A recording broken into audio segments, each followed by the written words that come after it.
Faltam 2 rodadas para terminar a fase de classificação do Campeonato Paulista. O G8 já está definido. Na rodada deste final de semana, com a classificação no Bragantino, ficaram já definidas as 8 equipes que vão brigar pelo título. Resta apenas, nessas últimas 2 rodadas, se definir o emparceramento, quais serão os jogos de quartas de final. Mas, pelo menos em uma coisa, o Paulistão está unindo técnicos das grandes equipes de São Paulo. O Paulistão não está agradando, a sua fórmula de disputa não está agradando. Neste final de semana, Luiz Felipe Scolari falou sobre o número elevado de jogos e que para se jogar tanto assim, o time acaba não ganhando nenhuma grande vantagem se terminar nas primeiras colocações. O Campeonato Paulista pode ser disputado dessa forma, mas que depois, se a equipe tiver qualidade, chegar entre os 4 primeiros, tem que ter vantagens e não só a vantagem de jogar em casa. Já está classificado, não precisa ficar com essa loucura. Se for terceiro, se for quarto, é a mesma coisa. Se for quinto, aí que vai mudar.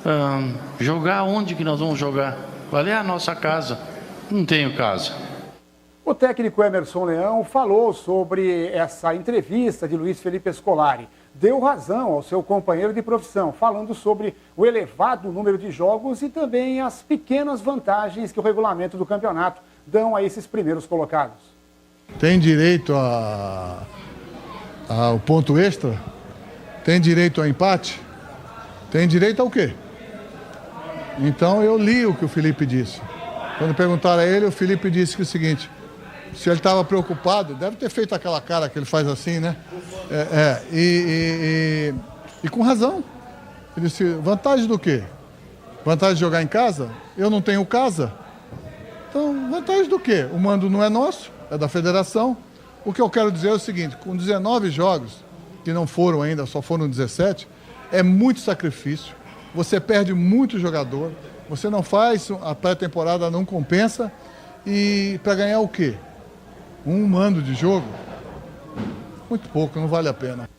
E anteriormente, quem havia falado também sobre regulamento e sobre o número de excessivos de times do Paulistão foi o técnico Muricy Ramalho.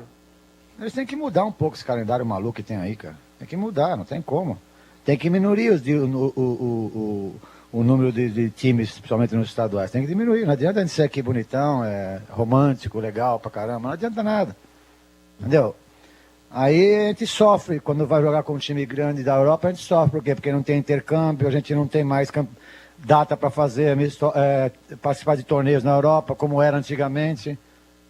Então, eles têm que mudar o calendário. Mas acontece que não muda, porque cada um pensa em você mesmo. O futebol brasileiro é esporte coletivo que mais se pensa individualmente. Todo mundo só pensa individualmente. Então a gente sofre com isso, né? Aqui não é choro, não é nada, mesmo porque o nosso time está ganhando. Dos grandes de São Paulo, apenas o técnico Tite não tem feito críticas ao regulamento e também ao número de times do Campeonato Paulista. Mas uma coisa é certa, a Federação Paulista, que fala que o Paulistão é um campeonato de primeiro mundo, tem que rever alguns conceitos, porque alguns de seus principais treinadores vêm reclamando e bastante do atual Campeonato Paulista. Jovem Pan Online.